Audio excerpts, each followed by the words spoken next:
Buenas. My name is Diego, and this is the You Live Where show.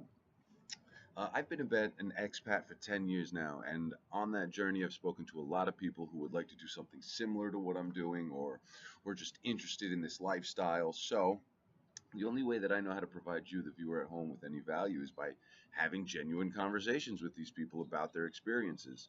So, I talk to expats, people who own homes overseas, and people who have been on the road for a very long time. This week, we're talking to a gentleman named Kevin in Nicaragua. He's a real estate professional, and this dude drops some gems for us. I mean, this is an amazing episode. I'm excited to share with you guys.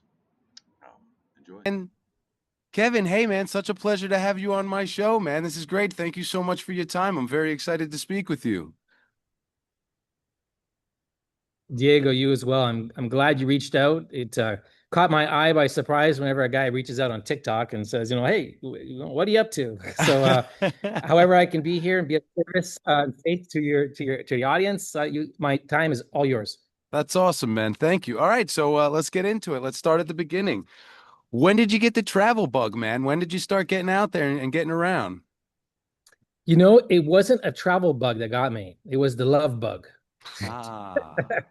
And my story is one of somewhat of an accident because I met a woman in the lower mainland of Vancouver, British Columbia, Canada. And on this night, I wasn't even supposed to even be in the city, but I was. And I met this woman. I was literally in love the first time I saw her. It was just one of those things. I can't explain it to you. Only people who might have been through it will understand it. And if you haven't, it's a great feeling. But I saw this girl and I had to, go up there. She kind of had this exotic looking thing and I was into that. And turned out she looked kind of Spanish. So I threw on my best, hola, ¿cómo estás? And I stepped in front of her. And it wasn't too long after that, I wasn't some guy hitting on this woman in a restaurant, but she really just told me straight out, like within, I don't know, maybe 10 minutes, like, I'm moving to Nicaragua. And I'm like, oh, is that when I finished school? I'm like, is that right? I'm like, Nicaragua. I never really knew anything about Nicaragua. I didn't even know where it was. So I'm like, well, tell me more about Nicaragua. Crazy people aren't scared of anything. And no, it's true story. You ask her, she'll tell you the same thing. And she, it was about, I don't know, an hour after that. I was only there by accident, killing time, and I actually found her. But I was stranded there by my then roommate at the time, who went on to Vancouver to go partying with his girlfriend. And I stayed the rest of the couple hours talking to this new girl that I was just fascinated by and learning everything about Nicaragua. And it was like not too long after that, we had our first date. 4 months later, I asked her to marry me. And 10 months later, I was married in Nicaragua. And a few months later, moved. So Wow. it wasn't so much a travel bug. Yeah, it was really, really within 18 months, I met a girl, proposed, got married at a destination wedding, no friends, no family, no language, never been to Mexico, never been to Latin America. I just literally gave it all up with no backup, no nothing. I was poor as can be after a destination wedding. In fact, I had to borrow money for that wedding. And after 13 years working my way up in the corporate ladder in a typical company in Vancouver, Canada, I was happy. Sales rep, great company, fantastic location in downtown Vancouver, working territory. It was really great, and gave it all up. Completely walked away, broke into another country with no language, no job, just an idea of, what, we're going to make it in real estate, and we'll figure it out. Dude, I mean, listen, if there's any reason to move, if love isn't the one, right? Like that's the one. That's the one. People say I'm crazy. People think I made a mistake. People think like I could never do that. And I'm telling people, listen, when you understand my story and you notice the trials and tribulations that we had to go through and do it, I say that loosely, not anybody can do it, but it's possible if you're willing to work for it. Got you. It's not just going to be like, so you're at home and everything's just going to fall into lap. Yeah, that's never works like that. So you're at home, right? And you've met this woman, and now you're about to tell your friends and family, like, guys, I'm moving to Nicaragua. How did they take that? How did that go? The funniest story starts with my dad, surprisingly enough. And when I told him, not first I was moving to Nicaragua, but getting married in Nicaragua, they were all like, well, why don't you just get married here? And I'm like, no, you don't understand. It's a cultural thing. This is the woman. She's gonna get married back home because she's Nicaraguan. My dad's like, well, why don't you have this the wedding in Mexico like halfway or something for both? I'm like, you don't get it, man. It doesn't work like that. Come on, Dad. Like just come a little bit further, 3 more hours. Just get on the plane, 3 more hours. You make it to Nicaragua. But you know what? Most of my family was pretty good. Brother was great. Sister was great. They all came down for the wedding. And for the most part, people are pretty supportive. But as you know, people have their own lives and they're busy. So after the initial shock wears off, they just move on to their own things, their own kids, their own successes, their own problems, their own desires, their own wants. And now it just becomes back then there was no social media when I started. There was no Facebook and there was no Twitter and there was no YouTube, right? I got started, 2005 in Nicaragua, like that was like really like hardcore. Yeah, that is hardcore. That's a long time ago, man. Even in Nicaragua, things have vastly changed between then and now. Yeah, 2 decades. Two Yeah, decades of definitely. change for sure. Yeah, that's a long time. So when you decided to move, as you said, you had a career, you had a house, you had everything going on for yourself, right?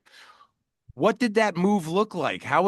Did you pack everything up? Did you send it in a storage bin or did you put things away? What did you do? How was that move? That's a good question. How was that move? All right, so okay, you got to picture this.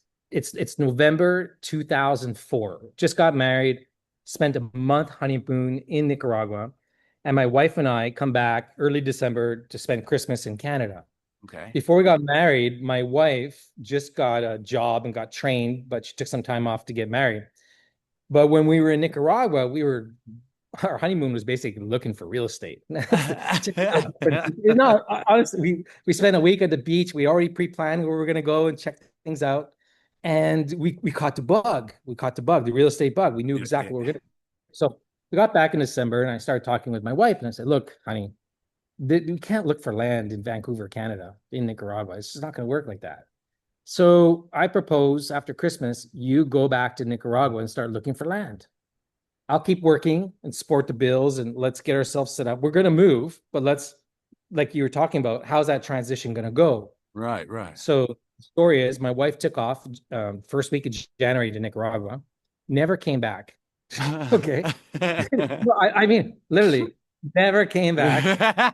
Oh, God I, bless you. I, I remained in Canada working at my job. So I just took a month off. So I used up all my holidays. So, and it was about 2 months later, my wife called me. She says, I found the property. You should come check it out. I'm like, okay, I got a fresh batch of holidays for the year. I'll just use up a week and I'll come down there for a week. So late February, I go down to see my first property and it looks great. I'm like, well, continue on with the negotiations. I got to go back. All right. So it was like 2, 3 weeks later, my wife calls me and she says, this is where the story gets interesting. I got a surprise for you. You're going to be a father. I'm like, what? That was fast. That was awesome. I'm like, that's incredible. I still remember the day where I was standing in downtown Vancouver. So I'm like, okay, so about 3 months later, I make a decision. This is probably going to be how I make the transition. We have a house. We've just bought a house like before we got married. So I basically went about the time did well, but about 3 months before my wife was due, actually 4 months before she was due. I think this might have set a precedent in my company, the first ever in 100 years. But I think I was the first male to take maternity leave. Awesome. So I basically left work on maternity leave to go support my wife in Nicaragua during the pregnancy. And of course, after she gave birth and my son was there, I gave notice at my job that I wasn't coming back. And so we decided to keep our house and we just let Maria's family live in it. And Maria and I just continued on with a newborn and a real estate portfolio building. Our first property was under contract. And that was And your just, house. yeah, so basically I left everything behind Okay. and came with a suitcase full of, whatever you'd go with a suitcase on a plane. Oh. And our life was built in Nicaragua after that, brick by brick, step by step, bill by bill. And that's how I did it. So For us, it wasn't too difficult because we didn't have kids. We had to relocate into school. We didn't have to worry about moving into a foreign land where you didn't know the neighborhoods or which neighborhoods were good or bad or indifferent. I had an easy, soft landing, you might say, with a, Okay. Nicaragua native who grew up in Nicaragua and just Sure, happened to go to school sure, in Canada. So for me, it sure. was not difficult except no friends, no family, no money, no job, no pension, no support effort line credit. It was just me and my credit card with and okay, let's do this thing. Starting, huh? Yeah, Just ready to go. That's yeah, awesome. yeah. It's the kind of guy I am. That's awesome, though. That's cool. Yeah. So I'm sure that you had, I mean, this is 20 years ago, but I'm sure that you had a vision in your head of what life was going to be like in Nicaragua, right? Because you had visited and your wife and everything. What was one of the biggest differences for you between what you thought life was going to be like living there and then getting here and living here? Like, what was that? Okay, I think first I can go back to a moment in time, a couple of days before our wedding, where it was Okay. early November, and being Canadian, growing up in Montreal, Edmonton, Alberta, Vancouver, British Columbia, it's been like minus 30 to minus 35 to, maybe -2 in the worst time. I just don't like cold weather. And 33 years of cold weather, right? Just frozen, like so cold that the extension cords snap when you try and unplug it, Oh like God, I kind of know. cold. So I remember this November evening. It was about 10 o'clock at night. In Nicaragua, as you know, you go to the restaurants and you order your drink. It's not a typical rum and coke. They bring you the bottle and the coke on the plate, and you mix your own drinks. Yeah, And yeah. I was like, Una media. I'm like, this is different. And this is quite amazing. And you could take the bottle home with you. That's incredible. The open bottle. I'm like, oh my gosh.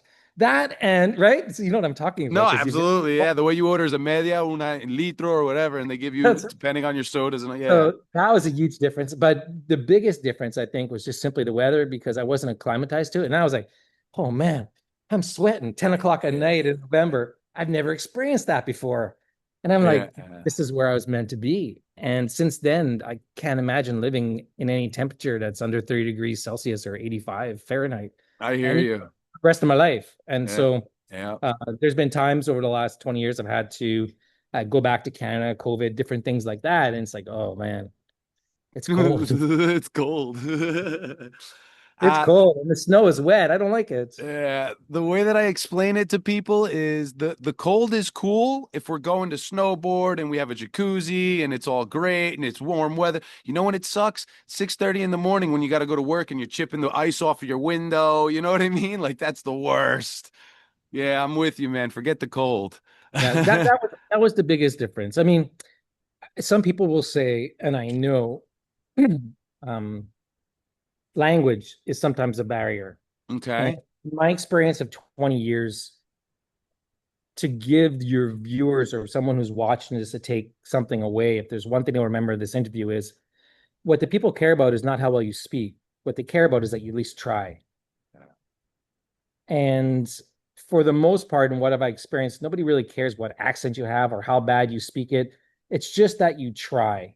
You're not just some Canadian or gringo American, and just you expect the culture where you're going to be exactly where you are, and they bend to your will. It's not like that. You have to bend to the will of the culture. And the reality is, when you're not prepared to absorb the culture and where you're going, you're setting yourself up for difficulties in which you don't have to have. You have a more open mind when you go into the cultures. So my my advice to people is always know the culture and where you want to be and start looking within that region, whether it's Southeast Asia, whether it's European or UK or your South America is very different than Central America, and the 7 countries in Central America are very different than 19 countries in South America.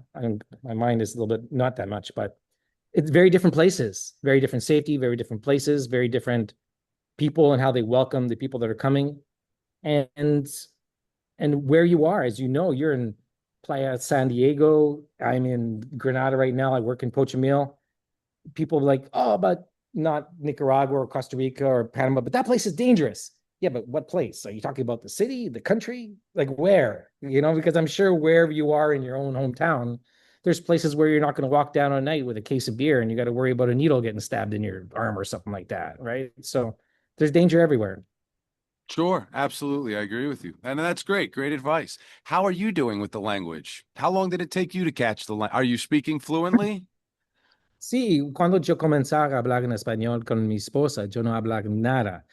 Ah, la tiempo cuando mi niño viene, la primera lengua de mis niños es solamente en español. Y Okay. cuando yo regreso a la casa para la oficina, mis niños hablan en español solamente. Y cuando los niños hablan en español, yo dice a mi esposa, what did he say? It's So what my I can, viewers are going to be saying right now at home. Like, what right? did he So yeah. say? So to translate that, I didn't speak any Spanish when I came to Nicaragua for the first couple of years.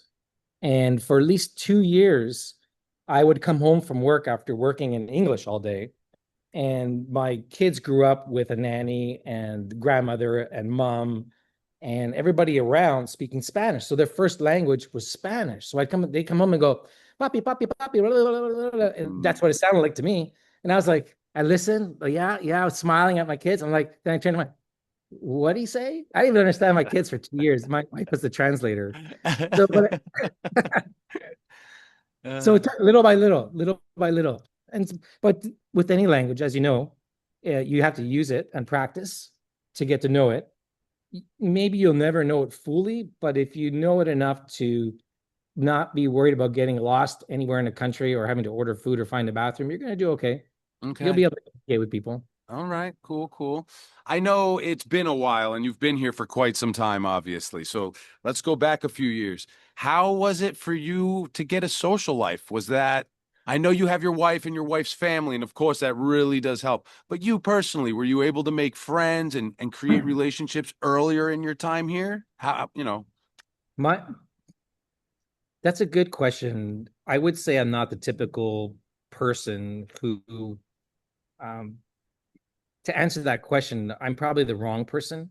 Okay. I'll by that because being in business in a foreign country, most of my time was with work, not making friends. The friends I had were the close associates that I would work with, and or the clients that I'd be representing in the project that I'm working.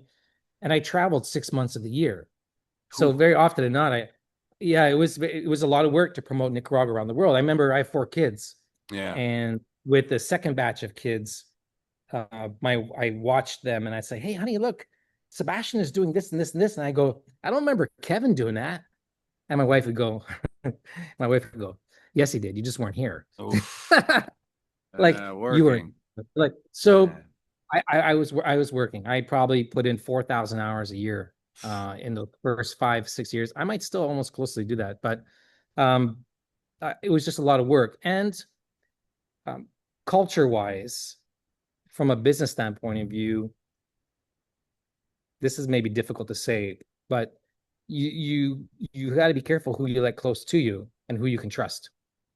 And the culture in which I work within Latin America, Nicaragua, could be anywhere, is most people tend to keep their lives quite private. So making friends can be difficult with locals because people tend to stay within a very circle of friends or family.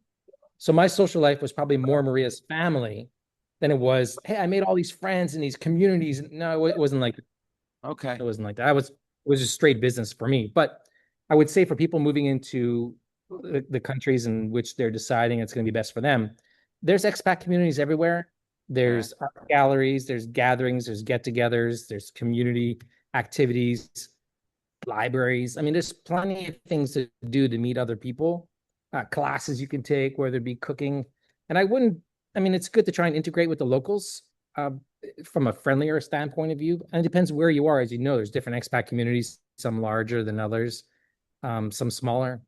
Okay. So that's good advice. Thank you, man. You're giving it all. You can I don't tell know if it's you advice. I can tell you've been doing this for a very long time. You're a full expat. I can hear it in you. Let me ask, what's it been like for you personally, raising a family and becoming part of the family dynamic in another country? How has that been? Um, I lost you for a second. Okay, say that. Can you repeat the question for me? Okay, sorry. What's it been like for you being a Canadian and being raised and all that, in that world, coming to Nicaragua and raising a family and being a husband and a father and being part of that family dynamic? How's that been for you, doing it somewhere in a country outside of your own? Um, that's been one of the best experiences that I found. Um, the difference. Okay, I grew up in a Canadian culture, and I'm sure Right. America grew up in American culture. But what I quickly found here is that culture and family is much stronger than in North America.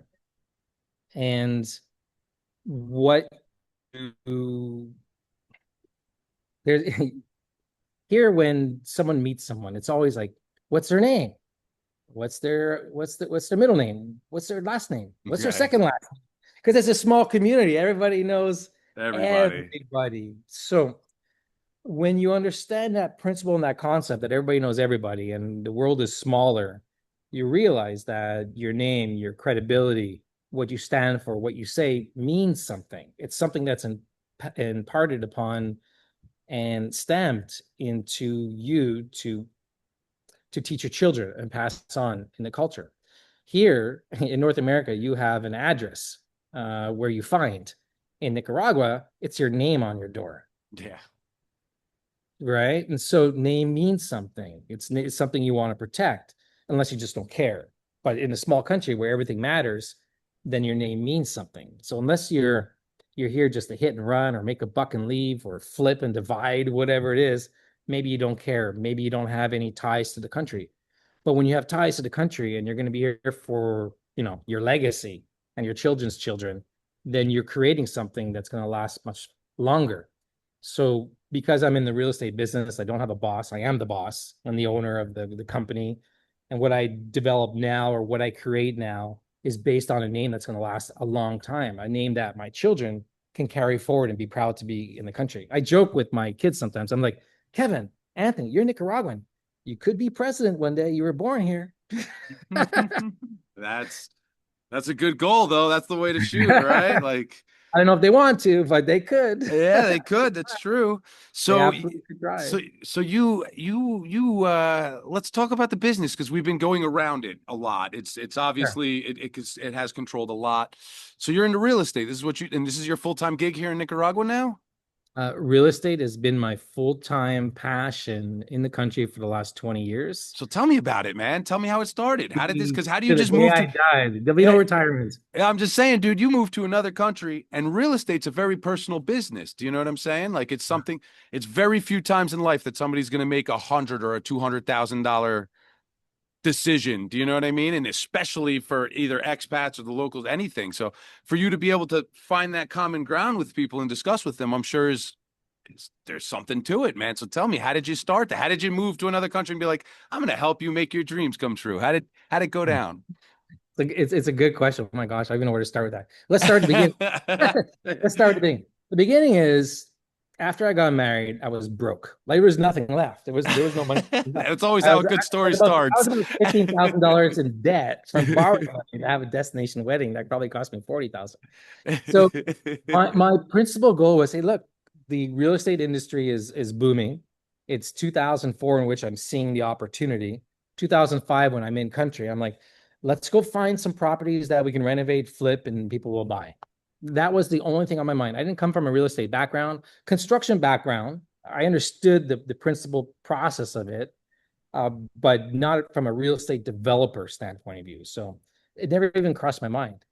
I was just looking for a house. And then Right. it turned out we found land.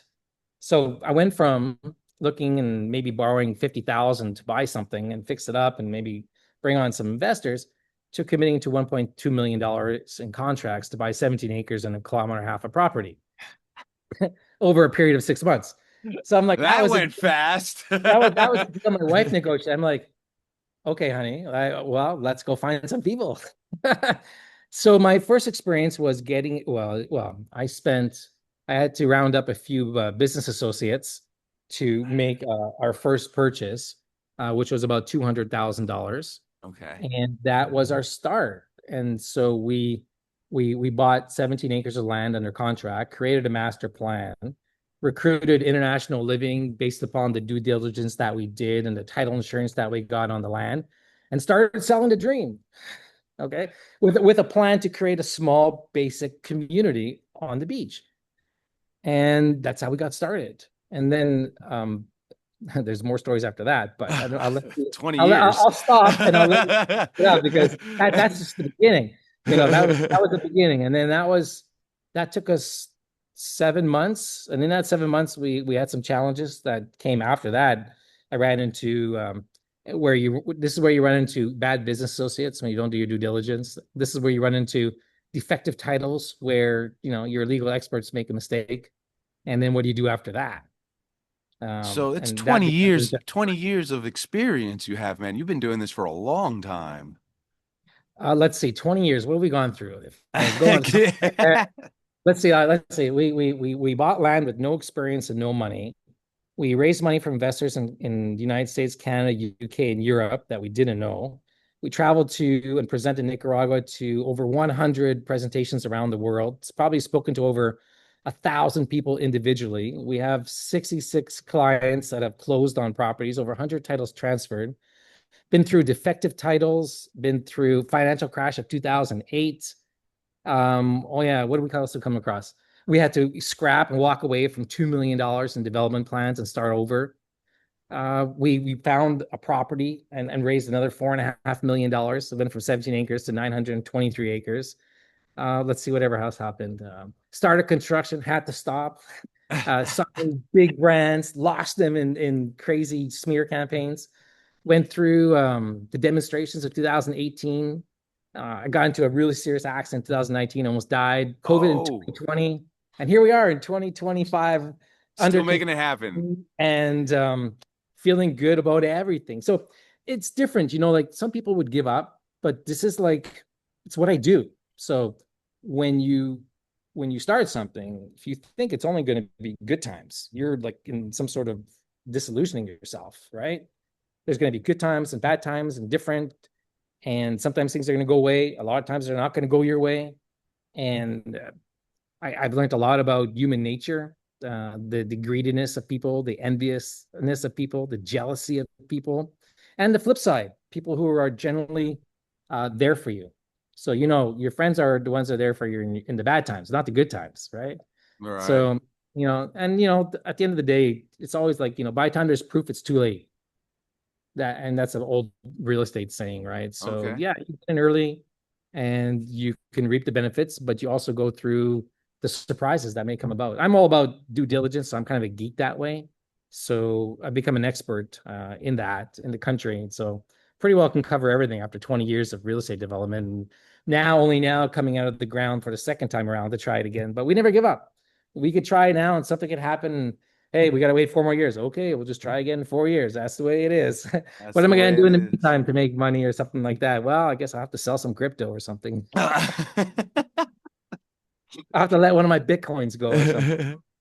Okay. So I know this question, because it can be so, I'm sure this changes every 5 years, but just give me an overall if we can. What has been the hardest part of this for you, being an expat? I know for me, it changes every couple of years because I've been here for 10 years, but if you could overview everything, you've been here for a very long time. What's been the hardest part of this for you? I suppose that's going to be different in how it relates to whether it's living in country or doing business in the country. Those would be two distinctly different things, right? Right. When it comes to doing business in the country, the hardest thing would be trying to do business while you're out of country. That hands down would be number one. when you're in country, the hardest thing for an expat is probably going to be the language barrier or here's what I find. My experience of talking to people is that expats come into the country, and I don't know why or where it is, but the expectation is you're expecting that culture to come to you and invite you to where you want to go. And then for whatever reason, you see that doesn't happen. You're like, I don't like it here. I want to go home. It's like, no, what? Like if you want to go to that party or you want to go to that thing or you want to meet those people, you have to go and do it. You have to come out of your turtle shell and go do it because they're not going to come to you. So before you say, I don't like it, I can't meet anyone, I have no friends, my first question would be like, well, what did you do to go try and make friends? Did you go to that party and they wouldn't let you in? Did you call that person? They didn't return your call. Did you text that person and they ghosted you? Wait. So you haven't done any of that? So what are you waiting for? You're waiting for them to come to you. They don't even know who you are. So, two different things. So that would be kind of like, I haven't experienced that because from an expat standpoint of view, I guess my life has been 100% business. So my wife would tell you I have no work-life balance. I'm a workaholic, sometimes a perfectionist, but trying to cut back on that, trying to cut back on that. I'm trying to become more of the expat, but it's difficult when you own 923 acres and 2 kilometers of beach and you have 65 investors and invested over $10 million and you've worked with brands from Nicholas to Kemper Sports to Wyndham Hotel Groups and now you're launching another $20 million worth of real estate. There's no break for me, but I love it. It's not even work. It's just like, what am I going to do today? It's like, I don't So go to there's bed no or there's no slowing down for you, huh? no, I'm like more No, excited than ever. it's just a lot of people that I speak to in the expat community. 9 times out of 10, one of the hardest things for them is they say, I know I was meant to slow down. I came here to slow down, but I didn't realize how slow it was, like how Nicaragua slow we are. You know what I mean? But in your case, it's the opposite, man. You're going hard. You're still in fifth gear. That's cool. So, That's something good to see. It's good to see that you've come here and you didn't just come here to slow down, that you're grinding, you're making it happen. working as hard as I can. I would say, I'm going to speak just to me personally, all right? Yes. Because you learn through a little bit of wisdom and gray hair and losing other hair. You learn a few things. So, and I'll speak Nicaragua specific as it relates to here. When you come into a country where there's a lot of opportunity, all right, whether it be from an expat, but from a business standpoint of view, you can get emotionally excited. Those your hormone levels raise, endorphins are going crazy, right? The synapses are going off because you see opportunity everywhere. It's like, oh, they don't have this and they don't have that, and I can do this, and I can open that, and this could be a good business, and here's a great invention, and I can import this. Like all these ideas come to you that you could spread yourself too thin, trying to do too much rather than focusing on one specific thing, getting it done, getting it rolling, and then continue on with other things you see where there's great opportunity. And when you're in the country, you see that. So for me, the biggest challenge I have is trying to rein in my control. Like I want to, and just focus. Yes, that's a good idea. Yes, that's a good idea. I'll get into that furniture business later, and the salt business can wait. And yes, I'm going to open that hotel in Granada, but let's just get that beach project built first and get people down there, and all that stuff will come. So very early on, my mind was I don't want to say everywhere because we certainly did a lot of work in a short period of time, more so than a lot of other projects. So I'm very content that we didn't waste time on other things. But I would say that we probably could have saved $500,000. Not my eyes being so wide Right. open of like the opportunities. And but that's just the spirit, the sentiment of Nicaragua when you're here, or perhaps other countries that your viewers might be looking at is depending upon the type of character that you are, you'll see opportunities when you're looking for them. You'll see problems also when you're looking for them. So it just depends on what you want to see, and your mind will reveal those opportunities to you. That's awesome. Thank you. That's awesome. That's cool. So okay. So either through work or through your personal life, because you're a workaholic, you get out and you see a lot of the country. You know the whole country, huh? I've done it a few times. Sorry, man. I say that Yeah, I can see you do this. I've done it a few times, and I just did it recently 2 weeks ago. Everywhere Okay. from the Rancho Santana to the Iguana Beach to Guacalito to Tola to Rivas into Managua to the Grand Pacifica to the Huete to Matagalpa to Esteli to Jinotepe. I did the entire country on the Pacific side, Okay. just to Yeah. Yeah. confirm what I already knew, but to see what has changed. And it was wonderful. It was one of my best experiences just recently was visiting my first cigar factory, and that was amazing. Ah. I'd never actually seen that done. Took a lot of video, and it was an amazing process. I was like blown away. I think I was a little bit high coming out of the factory because I was like, But I give you an interesting tidbit. I didn't, I went to a factory that had 900 workers there in this factory. They produce 75,000 cigars a day, 365 a year. That's Yeah, I was shocked. wild. And they're one of over 100 factories in Maligalpa. Wow, that's wild. That is a crazy Real sad. production rate, huh? Great. And they export mainly to the US and Europe. I mean, we do have a top shelf cigar though. The Hoya is a premium brand. I've seen it win a couple of aficionado awards or whatever. So I can imagine. But that's a lot though. 750,000 a day. Well, That's I yeah, had no dude. idea. I'm Yeah, not that's really madness. I'm not a big That's cigar aficionado, so I'm not going to proclaim to be that, but right, right. I was impressed by that. It No, was yeah, interesting. that's impressive. That is. It's And crazy. I already been to a coffee plantation, so I did that thing. But the cigar factory, I hadn't been to. I haven't gone volcano skiing yet. Oh, the volcano boarding. Yeah. Volcano boarding. Thank you for correcting me. I haven't done that yet. My wife probably wouldn't appreciate me doing that, but for now, I look at the videos. I'm like, it kind of looks like fun. It's fun, man, but you're gonna be getting dirt out of your ass for the next 2 weeks. Yeah, It is doesn't it like matter, that, right? bro. You have the whole outfit, the gear, everything is Well, perfect. You're gonna be pulling volcano dirt out of your ass for 2 weeks. I I did can it a see couple that. years ago with the friends, and yeah, Okay, you did. I have done it. Yeah. Like I said, it's amazing. It's a lot of fun. The hike up is really where it's at because that's a 2 hour thing. You're down in 3 minutes. Do you know what I mean? But Two hour hike for yeah, 3 minutes. the hike Oh, up you're is right. cool. You could see the view over the next three volcanoes right from there. So Hmm. it's really beautiful. It was nice. The way Oh, down though, you're dirt. You're eating everything. It's tough. well, well, it's funny, from a real estate standpoint of view or an expat standpoint, I think both I can impart this knowledge upon you. After being across the world and talking to sovereign wealth funds and mutual funds and fund managers and private family offices, the next wave of finding a country is the same for everybody, for all those people at the top level. Excuse me. And it's probably the same for the expat too, is that the essence of finding the right country for whoever that person might be comes down to four things.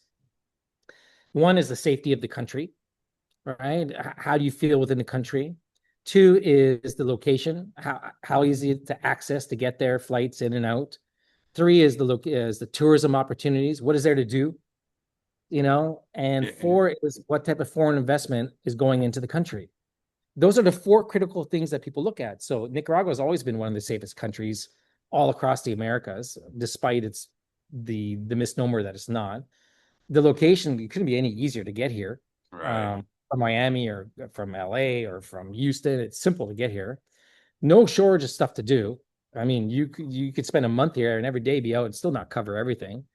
And the foreign investment, well, with the new airport going in, the coastal highway, and you drive around Managua and all across through Masaya or Catarina, you see new highways, one of the best highways in the country system here. In fact, the highways are so great, so paved, you can probably go 150 kilometers an hour on them with no problem, double lane. But On now the 50 the kilometers an hour. Carretera Sur, what's it called? The Pan American Highway, man, between me and you going that way to Granada. Where are you, Granada right now? Dude, that's like a 6 lane highway. Like it's just Yeah, it's beautiful. Yeah, amazing. dude, It's asphalt and everything. You could fly on that thing if you five, wanted it's to. 50 kilometers an hour. People go Man. faster at night than they do during the day. True. That's what I've noticed. I seem to So leave during the day and come back at night, so I see that all the time. I usually have a question for everybody, and this might be hard for you, but what would be a hidden gem? Like if there's a foreigner watching and they're like, all right, I'm going to go to Nicaragua, what area would you, as a hidden gem, suggest that they go to? Because the top three are San Juan del Sur, Granada, and Ometepe. Everybody knows those are the places where we're going to hit, right? Would you suggest anything outside of that? Anywhere else these people should go check things out? The moment you start to think about asking me that question, my mind always splits into two because I'm not just an Okay. expat living here. I do business here. So I would say when you ask me that question, is it from a business standpoint of view or personal standpoint of view? Both. Give me So I knew both. Come on, I knew man. you were going to say both. I We're knew you were here going to say talking both. about it. Yeah, we're here So talking about I'm it. gonna plug. I'm gonna plug my real estate, not my real estate, but my area. Put it Okay, in. so Yeah, let's from a go. real estate standpoint of view, for people to understand, is the country's been developing since 1997, and they developed up from Costa Rica into the south, in the San Juan del Sur, Madeira region. Okay, and that's where the San Juan del Sur is built out. That's been the party town, the surfer town, and a lot of projects have developed from that region in the development zone of 1997 to 2006, 7. All right. In the central where we're located, in the Masachapa, Pochimil, Montelimar region, because most of the development in the country started from driving up from Costa Rica, and then afterwards from flying into Liberia. Nobody flew into Managua just to drive 3 hours to get to San Juan del Sur, or 2.5 hours if I want to be generous. They were driving up from Costa Rica. That was the only business coming in.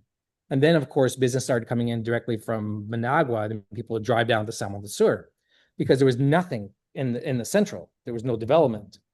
2002, I believe it is, Grand Pacific came on the scene in the El Villa del Carmen region, which was great, which is where you're located. And I walked that beach on my honeymoon. When they were promoting, like, there's going to be a Marriott hotel here. I go back that far where I saw renderings of a Marriott hotel and 27 holes of golf. And Grand Pacific is an amazing, excellent project after all these years, and they've done a great job. And then we came along a little further south in 2007 in the Pochimil region, and we had tremendous success. So I like to name the region from Masachapa, where the coastal highway is located, down to the Costa Rican border. It's going to be an amazing hour and a half. I think it's 92 kilometers of road. But where we're located is the closest to Managua. And in the center where we're located, I call it the Pacific Passage. And I believe this is the next development zone where we're located.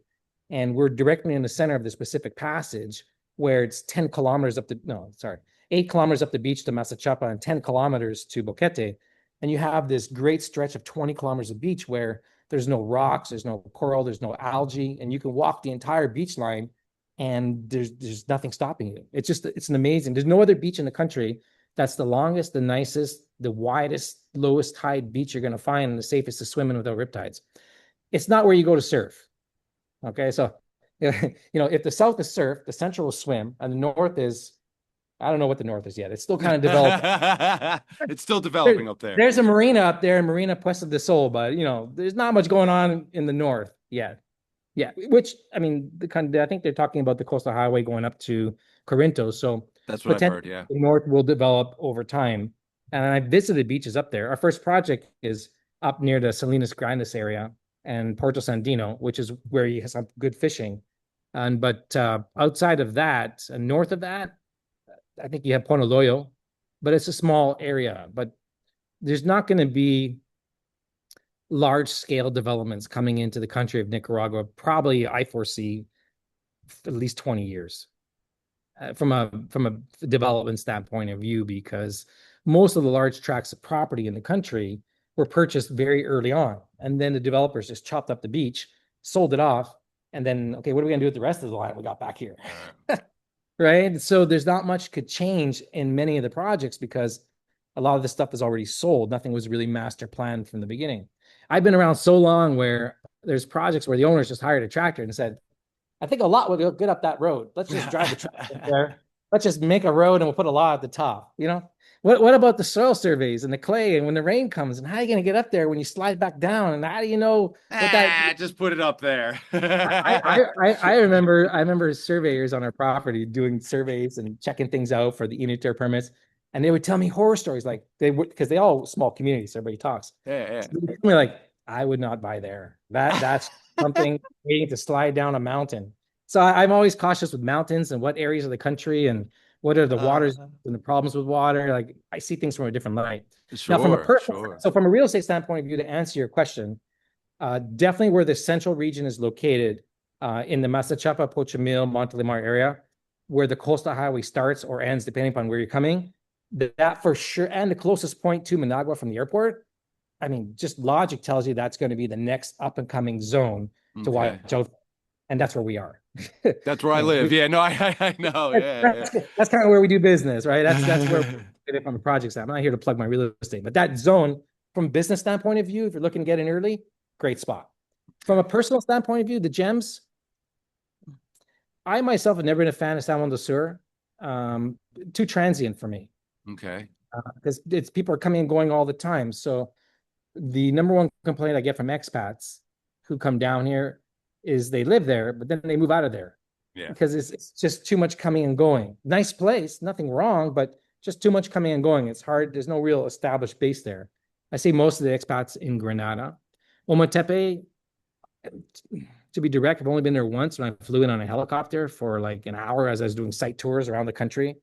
So I don't know it well enough to say, I know it's a hidden gem, but I don't know it well enough to say, hey, that hotel or that hostel or Right, that right. place, I don't know it that well. There's some hidden gems like Hikuro Resort Retreat in Lake Nicaragua in the Isletas. I Okay, just there visited we go. there. That's a good one. There's a $1,400 a night luxury resort, no air conditioning in the room sort of place, and all inclusive, but amazing, amazing. So you can imagine that $1,400 a night for a hotel with no air conditioning in a lake where you got to take a boat to get to. Yeah, you yeah, know, yeah. they put all the trash on the island in a boat to haul it off. But it was amazing. It was so nice. So they only got like 9 villas there, but I'll give the credit to where credit's due. They did a great job there. That's Hikaro Retreat in Lake Nicaragua. So anyone watching this, check it out because it's a really nice place. Outside of that, I mean, Granada and Leon are the two typical colonial cities, as you know. They are hidden gems for sure. I guess it depends what you want. Hidden gem for business. If you're looking for people, there are some hidden gems where you're not going to find anyone. Complete isolation, right? If you want people, there's other places to go. So it depends on the flavor of the person. Okay. All right. I mean, So Managua to me is a hidden gem. it I'll is. be like, but it's stupid. No, but like you just if you know where to go in Managua or what you're doing, there's some real cool places. So it depends. I mean, where are you going to go see a movie at a Cineplex? It's not going to be in Granada or Leon. Yeah. It's going to I'll be at I'll Galleria I'll Mall. tell you, Managua's a unique city in the sense that if you go through there through the day, it's not that impressive. It's kind of like just a hustle and bustle spread out thing. But at nighttime, if you know the areas to go to, it's a great city. Yes, Outdoor yes. dining, nice music, food. Like it really is a cool city if you know how to navigate. And they Absolutely. just redeveloped the whole port area at the front along the lake. Yeah, the port area Right. is gorgeous. So, I mean, people say, oh, fly into Managua when you get out of there as fast as possible. Those are people who just don't like to venture out or do something, or you Right, like to right. be in community, which is fine. Everyone has their own taste, but every place has its charm. And Managua, it's not perfect, but it's a different place in the day than it is at night. And Yes. you'll go to different places in the day that you won't go to at night. It has both angles. But I love Managua. In fact, Yeah. one of the biggest surprises I had back in March was driving down because for all your viewers and I was here when Carta Messiah was only one lane. Okay. I go back that far. And I happened to be around when they expanded it to 2 lanes, and now it's 3 lanes. So over 20 years, every time they add a lane, there's just more cars on the road. I'm like, where's all these cars coming from? You Yeah, know, yeah. third lane, I'm like, where's all these? And there's new cars, not old cars. I'm like, some people are doing well here because there's enough cars on the road to fill 3 lanes going back and forth for 20 kilometers. I'm like, there's business going on in the country. Like things are There's a lot happening. of Asian cars coming in. Have you seen the cherries? Those are nice. Yeah, yeah, I've seen a lot of different things. I'm like, what? I never heard of that one Yeah, before. me either. I exactly. I'll stop and be like, Uh, "That's nice. What is that?" yeah, Yeah, yeah. absolutely, absolutely. I mean, I've Uh, driven everything from Prados to BMWs to Hiluxes to Yaris. And so I'm seeing all yeah, these names here. I'm like, oh, that's a cool looking car. yeah. Frontier's not new, but Forerunners, Fortuners, all kinds of The stuff here. Fortuner's not Oh, I like available in them. this in our. Yeah, I like those as well. They're very The nice Toyota vehicles. Rush. The Toyota Rush is kind of like a mid-level I kind of haven't thing. driven one of those yet, but I do know what you're saying. The little one for Not the city, fancy, but right? it's okay. Yeah, yeah. Yeah, yeah, dude, that's awesome. Toyota's been they're I like that company. They make good cars. Yeah, I rented a Prado the other day at 267,000 kilometers. And This it's thing's warming gonna up. work. Am I gonna be And safe enough to drive in this thing? Like, no, that thing dude, is that's great. warming up. Yeah, that's just starting to Yeah, get to go. those Prados are amazing. Yeah, they are definitely. I had a Land Cruiser for a really long time, man. I can't justify the expense anymore, but man, it was a beautiful, great, big, giant truck. It was awesome. Yeah, no, they're amazing. I like those Land Cruisers. Yeah, yeah. I had the 100 series. It was a really beautiful. It still had that rugged aspect, but the luxury part of it as well. It was great, great vehicle for us for many years, many years. Amazing. So, okay, back to your personal experience, right? If you can tell yourself something from now to when you were first embarking on this vacation, you could tell yourself one thing, what would it be? That's a good question. Every day I learn new experiences of what I would tell myself 20 years ago. We all do, man. Hindsight is But 2020. tell you why it's a good question is because I have my oldest son is 20. My second is 18. My third son's 11, and my little girl's 10. And so, oh, my computer is doing its little thing right now. It's funny in the humidity. I don't know if you have it on your computer, but I started experiencing this. My key on my keyboard is starting to stick a little bit. Oh, you hear this blah blah blah blah. This sound. That's what it is. So hopefully I can get it. It'll disappear in a second.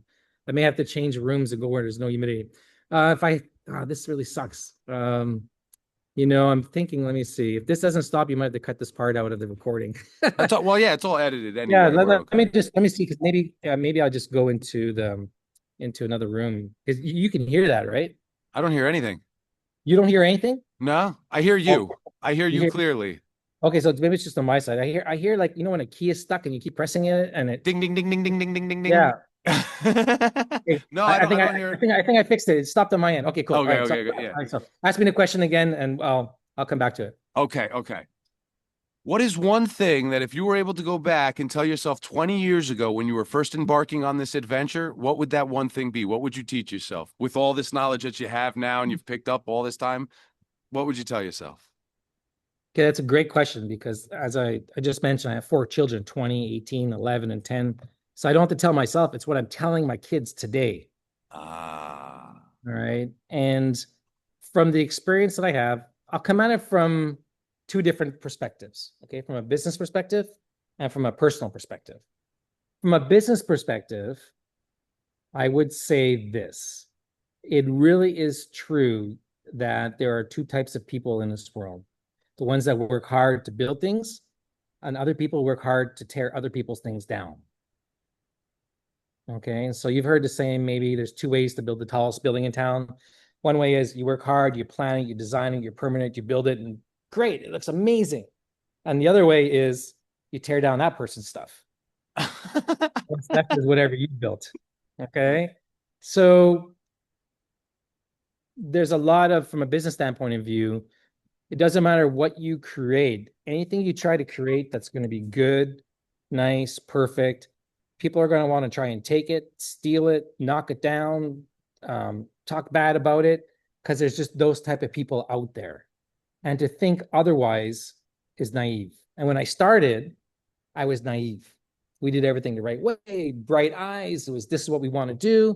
Never even thought that there could be a dark side where what we were doing, people would actually not like it or want to destroy it. It never even occurred to me. I just didn't have that life experience at 33 in business, specifically in real estate development in a foreign country. sure. That existed. It was just, let's just do the best for everybody and let's bring the North American style of due diligence and disclosure and securities and transparency to the world. And people are going to love buying a secure North American due diligence project in a foreign country. That seems like a good idea to me. So that was my perspective. And so my lessons learned is there are people out there, forces that you don't know, that will try and knock that down. So from a business standpoint of view, it's unfortunate and maybe a little bit negative. I'll get some controversy, but trust nobody and expect whatever you're being built that people are going to want to take it. And I'll give you an example. It's not just me. There's a particular speaker, writer, author that I like. His name is Jim Rohn. I found him a little later in life. The football guy. No, not the football guy. He was basically just a business guy. Okay, okay. Jim Rohn. I've heard of this, but go ahead. His name is Jim Rohn. He goes back into in the early 80s, okay, like a motivational speaker sort of thing. And I found him late in life. But to put in perspective of who he is, he was, obviously you've heard of Tony Robbins. Yes. If you're thinking more, he was Tony Robbins' mentor. Okay. Okay. Tony Robbins worked for him. Tony Robbins helped to gather the people and promote the shows for him. So what Tony Robbins does today, Jim Rohn did before Tony Robbins. If you listen to a lot of Tony Robbins stuff, it came from Jim Rohn. Okay. Not to bash Tony Robbins, he's great, but that's where Tony Robbins started. So that's who Jim Rohn is. So he describes this book, and I believe it's called, oh man, I'm going to get it wrong now. Seasons, I think it's called. But he talks about, and this is one of the biggest lessons I've learned, is you have a winter season, and there's spring, and there's summer, and there's fall, just like normal within the climates, and that doesn't change, right? So he'll say, like, how many years when you go back over time was there a winter? And what comes, if I ask you right now, what comes after winter? Spring. Yeah. And what comes after summer? Winter. Or fall. Fall. Sorry. Yeah, fall. Yeah, Anyway, sorry. Yeah, so sorry. so Fall. is summer ever going to come after fall? No, doesn't work Is like that, spring right? ever going to come after summer? Right. No. So he describes business and life in general like that. So the hard times that you're going to have with work in life, your personal, your finances, those are the winters of your life. It doesn't mean they last 3 months. They could last 3 years. They could Right. last 10 years, right? Right. But it was a long winter, right? And then spring will come into your life where you do the planting and you're starting something new and you're starting to see a fresh way of doing things, right? And then you have the summertime, right, where things are growing, right? And there's the weeds start coming in your garden and you have to like take them out. And then eventually the fall comes and now you reap the harvest of what you planted in the spring. Okay. So life is like that. I could see But you this never know allegory. how That's long. nice. You never know how long it's going to be. So going back to what I was saying about the business life experience, what I would tell my kids, I would tell them exactly this. But what you need to prepare for is in the summers of your life, in the summers of your business, that when the weeds start to grow, if you don't take the weeds, if you don't watch out for the weeds, they'll take your garden. Yeah. And just like that, no matter what business you're in. I didn't know this. I learned it the hard way. I didn't even know weeds could grow in your garden from a business standpoint of view. I thought the garden would just look great while everything's growing. What? I got to like watch out for weeds? I need pesticide here? Like, That's so, awesome. That's a great so allegory, man. That's no, amazing. it's one of the biggest lessons I've learned. So from I tell my kids, whatever you're gonna do, or when you take over this, whatever I'm doing, long after I'm gone, be wary because you're gonna have only so many springs in your life. You're definitely gonna have long winters, and in the summer times, whenever you think things are going good, don't just be like, this is amazing. And, let's go on vacation. No, that's when you really got to work hard to watch out who wants to take it from you, Right, and right. take the weeds out of your garden and watch out for that. So that reap and the harvest is there. So you need to survive the winters, work hard in the springs. And in life, you only have so many springs. You'll have long winters, but only so many springs. It could be a That is a relationship, great no way to put girlfriend, this, man. right? So, well, Yeah. it was one of the big. It made an impact on me. So you asked me. So this is a personal thing. It made an impact on me, and so it applies to both personal and business. That's what I've learned, and this is what I would tell myself is like there's seasons in life that parallel to personal and business as in like, and these are the things that happen during those seasons. And it's like the same author would say, you you'll never know well, you might not. It's like what's the old saying? You don't know what you don't know. Okay, Right. that's one thing. All right, that's fine. Okay, but you should ask some questions. So that in life, I find that probably your number one job in life. I say this loosely, is to find out how things work. Because the last thing you want to do is go around life not knowing how things work. And most of the trouble that people get into or will run into is because they just simply didn't know or take the time to figure out how things work. All right, and so um, you just got to know, right? And don't spend any time figuring. Don't ask yourself like, well, why does it work that way? Don't even worry about that. Just know that's the way it is. Right. Okay, and you got to go with it. It's like someone lies to you, right? And you're like, I don't understand why he lied to me. I don't lie to him. I tell him the truth all the time. Why would he lie to me? I can't figure it out. I wonder why he did that. And then time will go by, and suddenly the same thing. He lies to you, and it's like he did it again. He lied to me. Like even after the first time, he didn't. He still does it. I don't know why he does it. Well, my advice is stop trying to figure out why he lied to you. He lied to you. He's a liar. That's what liars do. They lie. Why are you surprised by that? That's like the scorpion and the frog. Right, right. Or yeah, like give me a ride across the Yeah, pond, yeah. right? I'm gonna fucking. But no I'm not way, gonna sting you. you're gonna sting me. Yeah. You're like, I'm not going to, because then we're both gonna drown, right? And then he fucking drowns, and then the whole purpose of that. Why are you I'm a stinging me? Well, because scorpion, dude. What I'm a did you What scorpion. did you think was gonna happen? I'm a scorpion. That's what I do. Yeah. Yeah, that's what I do, man. Yeah, So I life is get like you. that. I get So it. I guess as a dad, as a business person, I try to impart the knowledge that I have upon the clients who want to buy real estate, who have no idea and ask all the wrong questions, how to safely do so in the country. And I Okay. try to pass it on to my kids. That just gave me the next question. Sorry, Oh, it did. segue. Okay. What are the wrong fucking questions? What do you mean? You just said for when people are looking as expats to move somewhere. Okay, Yeah. so you told me earlier the four main things that people look for that are investing in countries, right? And we name that off as far as big investors. As you Investing or just moving. yeah, but we're gonna talk about the average Joe, just a dude who's been, going through life in the States, and he's like, man, cost of living here sucks. I see these guys talking, you know what I mean? I want to make this move as a piece of advice. What are the right questions? What should somebody ask you? Okay.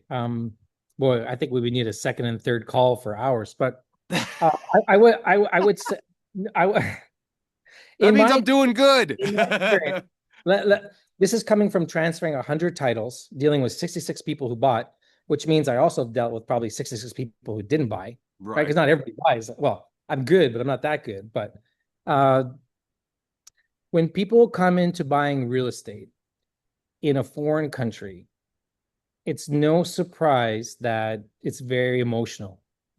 The heat gets you, the Tonya gets you, the Florida Canya will impair your judgment. Okay. Depending if it's 7, 18, or 21. Okay. And then you have other factors, whether you're in a group situation or the fear of missing out, FOMO, in Right, what's going right. on, or the hardcore sales techniques that might be impressed upon you. So very rarely do people really understand the real important things in a development where they're going to buy real estate that matter the most. Okay. And so one is title. Okay, that's like number one. All right. I won't go through all the details, but there's 5 different titles in Nicaragua, from freehold title where you own land yourself, agrarian title, which is land that was confiscated and it could be divided or undivided. There's possession title, there's um, lease land, and communal titles. So when people start coming into land, I can tell you in 20 years, not one person, not one person has asked me, what type of title are you selling? As the first question. Not one. And it's the most important question. Okay. It is a very important So question. that's number one, because each one of those has their own individual things that make it more valuable or less valuable, How or to things you need navigate. to worry about versus not worrying about. So going back to, like, you got to know how things work. So when you're looking to purchase real estate in country, when people can't tell you the different types of titles and the pros and cons of each of the titles and which title they have and what makes that title more valuable, then that should send up red flags. I'll give you an example just for title specific.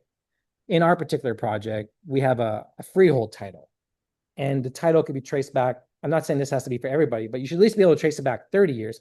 Ours goes back 120 years. Okay, and I've been the owner for the last 20.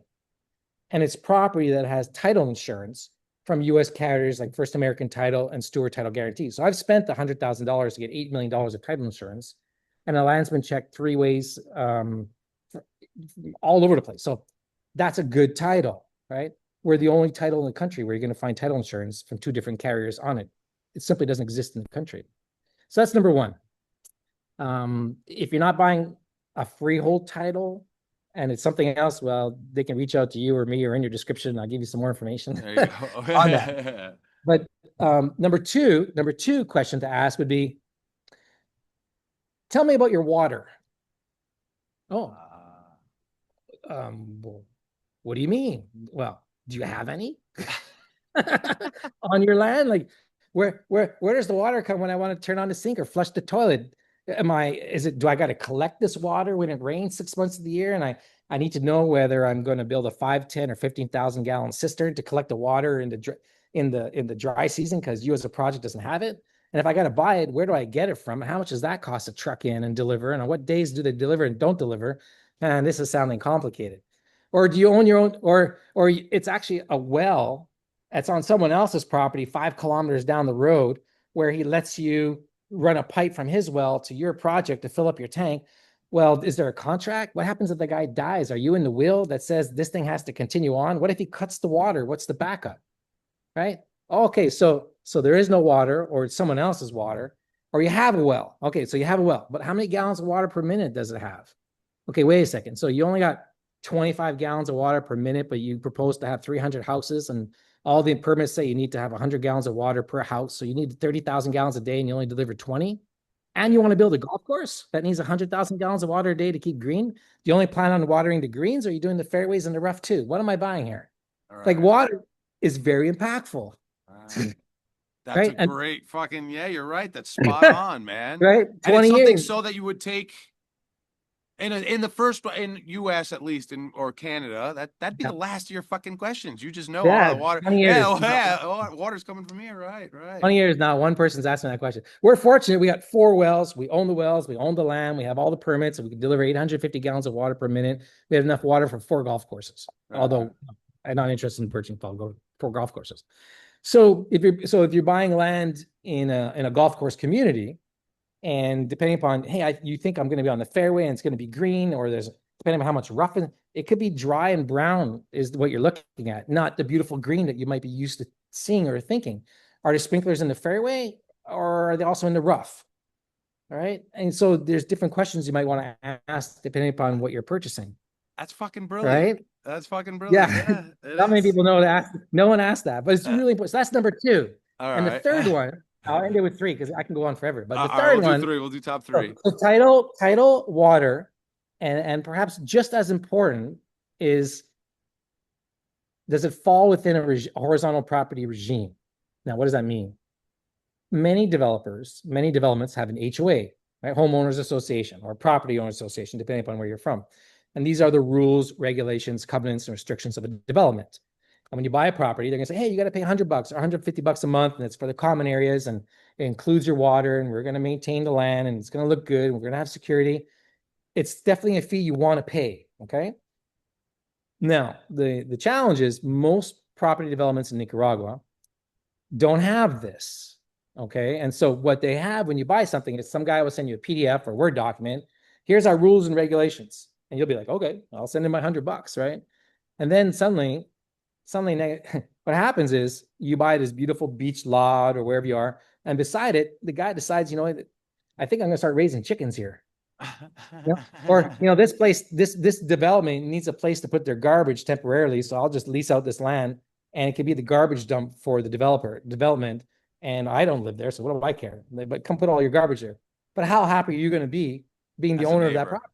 You're going to be like, this is ridiculous. Where do I talk to? I'm talking to HOA. And he's like, well, there's nothing we can do. What do you mean there's nothing you can do? Your HOA says this is this. No, there's nothing we do. And you know why? It's anything that is not registered in Spanish against the deed is simply not enforceable. It's just simply, if you feel like following it or not following it, or cross your fingers, that doesn't happen to you. So you can buy this great property, but then it gets devalued because the development falls apart or something happens that doesn't, like, I'll give you another example. Let's say I was some evil developer, right? I'm like, yeah, I'm with you. Okay, what am I going to do? Let's say, okay, my project blows up. What am I going to do? Well, I know exactly what I'd probably do. I'd probably look for another developer that has all the infrastructure, all the golf course, whatever. I'd go probably negotiate, buy 2 beachfront lots that would be for sale, put together 200 feet of beach, and put up a 2 or 3 story condo building. And be like, you can't do this here because this is the development. These are the homes. I'm like, show me where it says I can't do that. I own the property. No, but only homes are here. You say that, but doesn't mean that it can be here. Now I can go develop a property and I don't have any infrastructure costs, no water costs. Everything's all done. I just got to go sell condos. Respectfully looking good, but what I'm saying is they can't stop me. Right. So in be our very property, clear on that paperwork.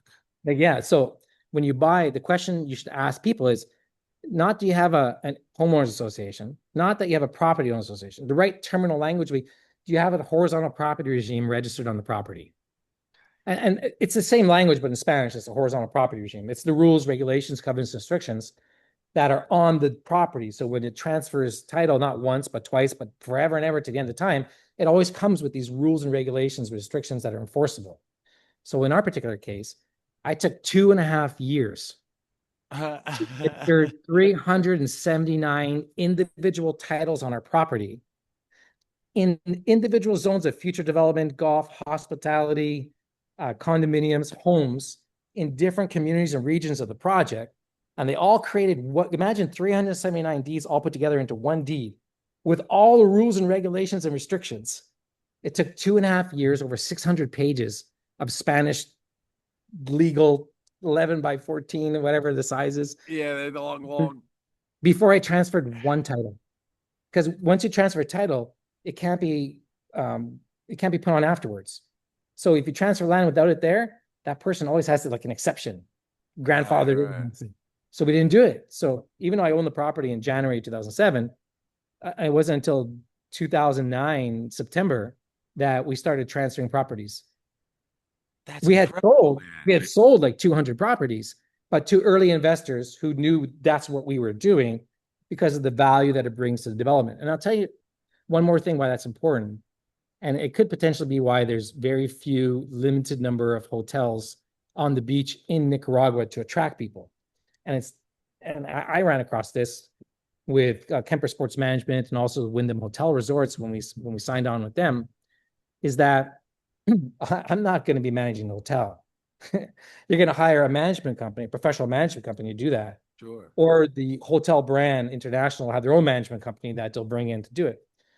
But if they can't enforce rules and regulations and restrictions, they're not going to want to manage anything. Sure. Right? Sure. So if you want to attract the right people and the right management companies, you have to have the right foundations in place. So I knew this in advance, so I took the time to do it right. So I'm not saying that you're not going to get a good product at another development. What I'm saying is, if something happens beside you and or around you because of factors outside of the developer, or maybe because of the developer decides, wow, I'm going to build condos now, and I can't sell any lots because people don't want to buy raw land. So I'll just turn that beach land now into lots, into condos. And now you have 6 times the population where you thought it was just going to be a nice private beach. Right. So if that stuff doesn't matter to you, you want a 20-foot skate put pike park. I don't know what they're called, I'm with you. As your neighbor, right? Right. Then, hey, all the power to you. But in our particular property, I kind of like knowing that I have standards in place that can be there forever. So when I tell you and show you a picture of what it's going to look like, it'll always look like that and can be enforced. That's amazing, man. So those are three things. I could go on. So those would be three. So what I say, it's a title, water, and yeah, title, water, regime, which are fucking brilliant. That's really good. Thank you, man. I wouldn't even get into like title insurance and letters of no objections and municipality permits. What I was gonna say is, so how do I get if I wanted to buy a product from you? I want to work with you. I want to look at what you're doing. How do I get in touch with you? And everything that you're about to tell me, I will also put in our comment section. Sure. So let's plug it, man. How do I come on. Okay. This is my shameless, selfless plug. Okay. Fuck on this is what I'm talking about. Give me the plug. I'm Kem Fleming from Group Mariana. We're developing a 923-acre resort, not all at once, in phases. It has 2 kilometers of beachfront, but not only beachfront, but the property, it rolls from the beachfront and it goes back 500 feet. Then it gradually goes up a slope about 100 feet. And then there's a top level, 20 meters above sea level, where there's another mile of ocean view. And so really it's 2 miles there's a mile of beachfront and a mile of ocean view. It's not like all one flat level. So on our master plan, when you look at it, if it's anything beyond the first 500 feet, it's 20 feet above sea level, overlooking the ocean. And every site has an ocean view. That's how we developed the plan. So we've been doing this for 20 years. We have every single permit there possibly is that you can imagine in Nicaragua to develop specifically what we are doing.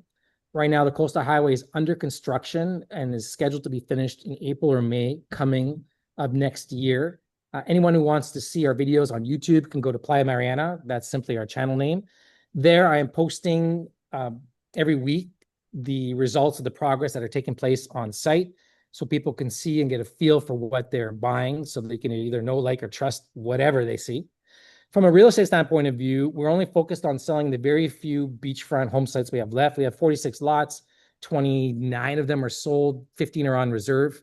Okay, there's maybe only 1 or 2 properties. If you just want to buy a raw lot and build a home, that's not our focus right now. Our focus right now is the development of our hotel, our beachfront hotel that's probably going to span between 10 and 20 acres in size. We'll only have 100 units on these 20 acres, so it's very low density. And there'll be beachfront condos and townhomes, specific homes that are in the 3, 4, 5,000 square foot range.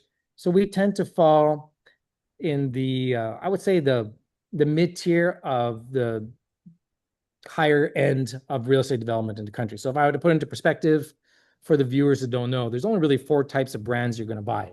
There's a Walmart, right? There's a Costco, there's the Coca-Cola, Lululemon, and then there's the Louis Vuitton, right? There's four categories of projects. And in Nicaragua, there's a lot of Walmart. There- there's no real Costco, and there's a few Coca-Colas in there, like the Rancho Santanas and the Iguana Yeah. Beach, Grand Pacifica. But there's only one Louis Vuitton player, and that's Guacalito in the 6-star range, right? So Right. I don't have Carlos Bellis's money. I'm not a billionaire.